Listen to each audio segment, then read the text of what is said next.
pourquoi vous êtes venu aujourd'hui soutenir l'Ukraine? Parce que je ne supporte pas de voir des enfants sous les bombes et les atrocités de la guerre. En plus, en général, en période d'invasion, les premières victimes ce sont les enfants et les femmes, car c'est viol systématique. Donc je ne supporte pas ça, donc c'est pour ça que je suis ici, quoi. Et que je suis contre cette guerre absurde.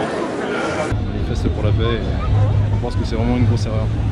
Bah moi je suis inquiète et puis je pense que c'est très important que les Français particulièrement, parce que je pense que symboliquement c'est important, que les Français montrent que la démocratie c'est important et que Poutine ne doit pas gagner. Voilà. Et je suis particulièrement inquiète pour la menace nucléaire, à la fois la menace nucléaire atomique et la menace nucléaire sur les centrales. Pour la paix. En école de journalisme.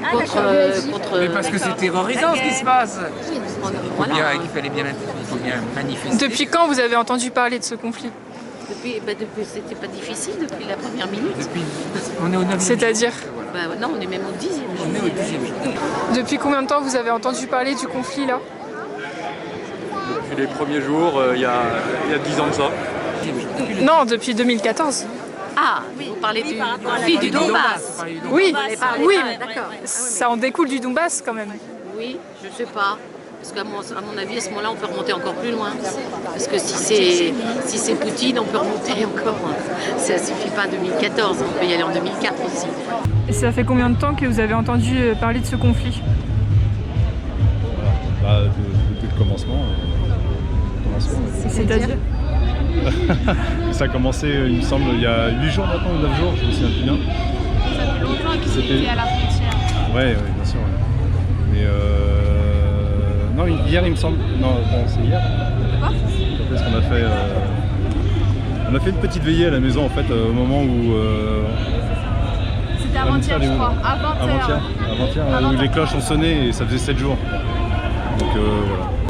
Ça fait déjà plusieurs, je dirais que ça couvre depuis plusieurs années avec le Donbass, etc. Vous étiez au courant qu'il y avait un conflit qui préexistait, Oui. notamment dans le Donbass, Ah, dans le Donbass, oui. qui était Alors, la source de cette guerre. Cette guerre ne dure pas depuis 7 jours, mais depuis 8 ans. C'est quand vrai. même.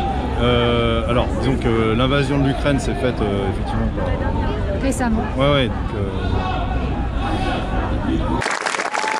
L'Ukraine et le peuple ukrainien remercient la France de tout son cœur pour le soutien inébranlable.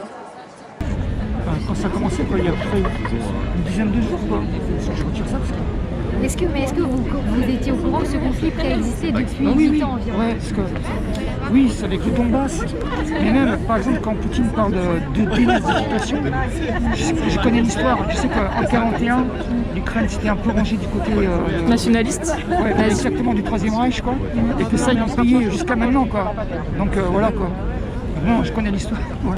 La primeur de l'Ukraine. Oui, là, il y a eu l'invasion de l'Ukraine. Non mais disons que les médias en ont parlé au moment où ça s'est fait, et puis ensuite il n'y a plus trop de nouvelles, quoi, justement. Donc ça c'est quelque chose. Jusqu'à 8 jours. La réflexion qu'on pouvait se faire, c'était. Vous trouvez ça normal?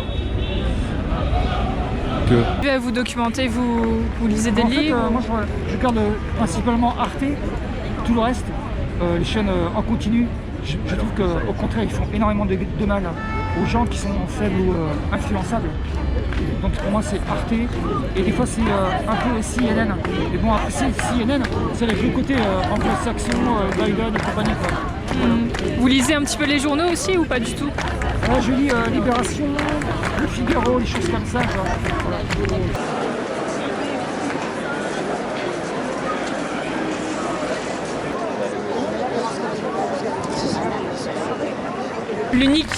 Le fautif dans tout ça pour vous c'est uniquement Poutine?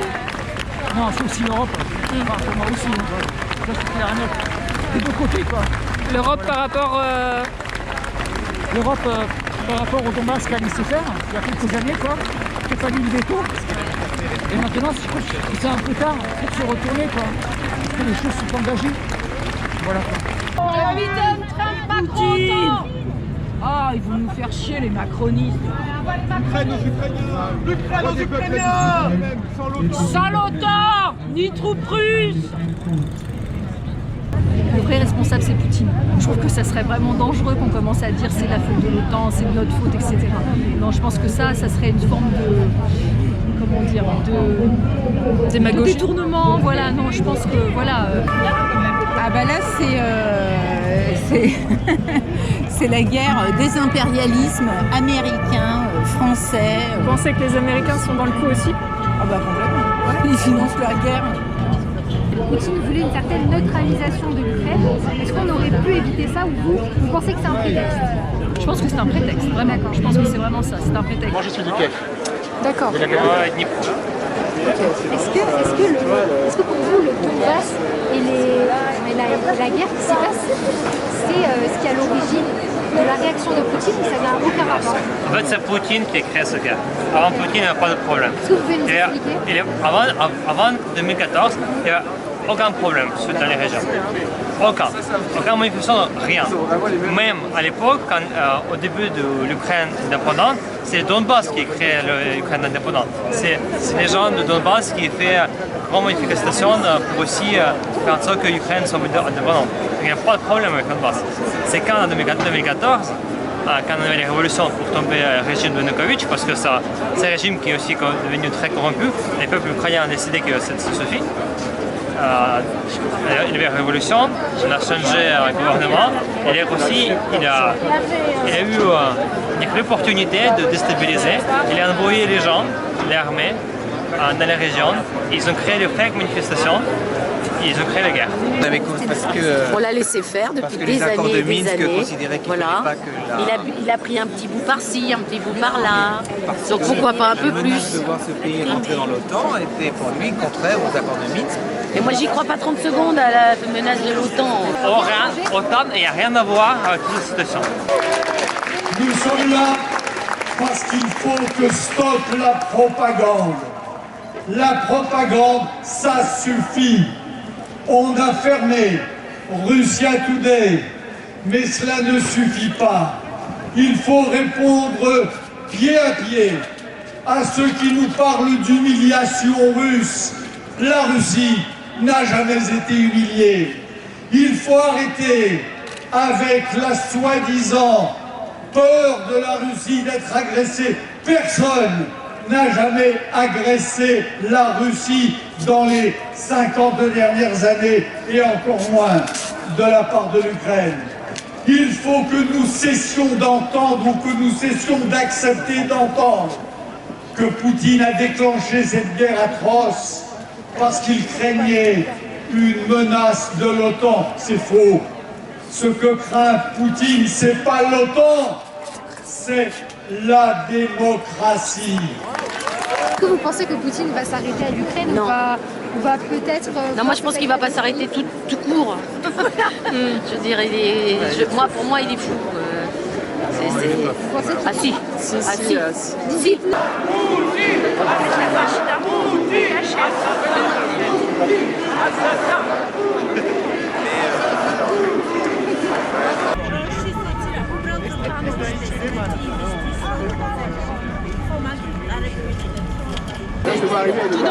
Cette Biélorusse parce que la Biélorussie participe à la guerre. C'est ça qui est affreux, c'est ça qui est juste. C'est ça qui est dur. J'imagine même pas ce que c'est pour les Russes. J'imagine même pas. Je ne pourrais pas être au sens où je ne sais pas comment ils dorment la nuit.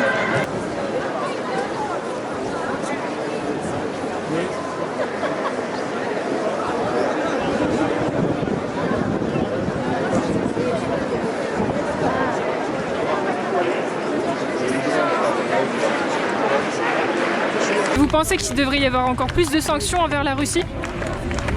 Là déjà je pense que ce qui me gêne c'est que... Parce qu'on l'isole beaucoup? Ouais. Ce qui me gêne c'est que Poutine est un dictateur. Mais les Russes, il y en a beaucoup qui se révoltent parce que déjà ils sont victimes de ce système. Et là je vois qu'on les envoie en prison, je crois que ça a été vraiment... les peines elles ont été vraiment augmentées. Donc le peuple russe, qui est pour moi un peuple courageux, il paye pour un espèce de guignol de Poutine. Je pense à ceux qui sont enfermés en ce moment dans les prisons et qui sont contre cette guerre. Je pense voilà, à tous ceux qui expriment des désirs de paix et qui ne sont pas forcément écoutés. Et le fait de l'isoler, c'est une manière d'isoler les dirigeants ceux qui ont pris ce genre de décision-là. Mais c'est pas quelque chose qui est dirigé contre le peuple russe.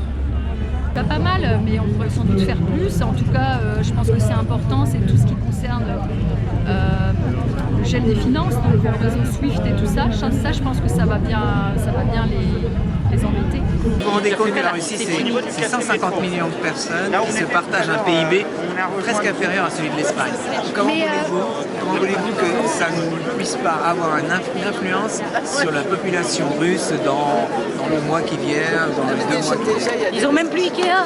Oui, mais content de la fermeture de RT France et Sputnik en Europe. Oui. Vous, ce sont vraiment des organismes de propagande. C'est de propagande pure. Ça n'a rien à voir en France. Do you think we can more punish the Russia or it's enough? Yes, we can. Ce qu'on demande, c'est fermeture du ciel, parce que nous, on manque d'aviation. Fermeture du ciel, donc ça veut dire que l'OTAN chasse les avions russes, mais pour chasser, ça implique... survoler les territoires ukrainiens. Ça implique aussi attaquer les avions, donc ça mettrait les pays de l'OTAN dans ce conflit. Il ne va pas oser peut-être appuyer le bouton. Vous êtes par exemple pour l'envoi de soldats? Je pense que si jamais l'OTAN met des soldats en Ukraine, je pense que c'est l'escalade. C'est l'escalade. Une intervention de l'OTAN? Ah bah non. Non. Vous pensez que ça pourrait mener à une escalade? Non, moi je suis pour l'assassinat de Poutine. Pour que s'arrête le massacre, il faut que l'on livre aux Ukrainiens de quoi se défendre, de quoi sauver leur terre, leur famille, leurs valeurs qui sont les nôtres. Qu'est-ce que vous souhaitez en tout cas? Qu'est-ce que vous souhaitez Je souhaite un retrait de la Russie, de l'Ukraine et un retour, et une Ukraine indépendante et une Russie libre et indépendante, débarrassée de Poutine. Et retourner pour voir? Dans cette guerre, plus d'1 million de personnes ont dû quitter leur maison, leur pays. Il y a ceux qui n'ont plus de maison. Notre devoir aujourd'hui, c'est d'assurer le meilleur accueil des personnes déplacées de l'Ukraine et organiser l'aide humanitaire à l'Ukraine. Et on travaille jour et nuit pour le faire. Et nous sommes là, bien sûr, parce que notre cœur est avec le président Zelensky. Cet homme que Poutine prenait pour un clown s'est révélé un magnifique chef de guerre. Cet homme, quand il descend tête nue dans les rues de Kiev après les bombardements, c'est un jeune Churchill descendant dans les rues de Londres en septembre 1914 par les jours, septembre 1940, les jours de Blitz. Ce jeune Churchill, cet héros ukrainien qui nous fait penser ici sur la place de la Bastille ou sur la place de la République à ces adolescents magnifiques qui devenaient en quelques jours, au temps de notre révolution, la Révolution française, des généraux de la Révolution, de la patrie et de la démocratie. Voilà qui est Zelensky. What are you feeling when you see all the people supporting Ukraine? I'm just proud of my country a lot.